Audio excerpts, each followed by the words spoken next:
ছাদের একদিকে একদম মানে সব জ্বালানি, এগুলো জাল দেওয়া হবে, রান্না করা হবে, এগুলোই সব একটা দিকে করলো। আর ছাদের ওই দিকটায় আছে সব গাছ, বিভিন্ন গাছ আছে।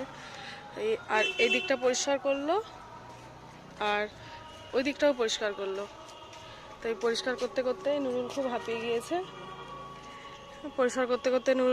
গিয়েছে, তাই এই বিকেলবেলাতে গ্লুকন-ডি নিয়ে এসে খাওয়া হচ্ছে। ছাদে বিশাল হাওয়া, আমাদের নারকেল গাছ, নারকেল নেই বলো, ওই পুচকি হ্যাঁ কদিন আগে কিছু খাওয়া হলো। কিন্তু পুচকি ওগুলোকে ডাব বলে তো,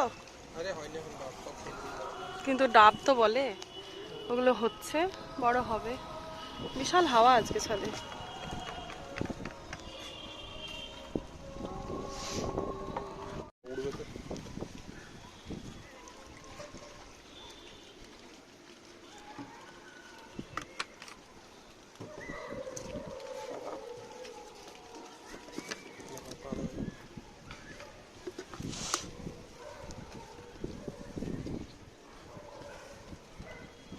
আর দিও না, আর খাবো না, অত দিও না, খুবই মিষ্টি লাগে তখন।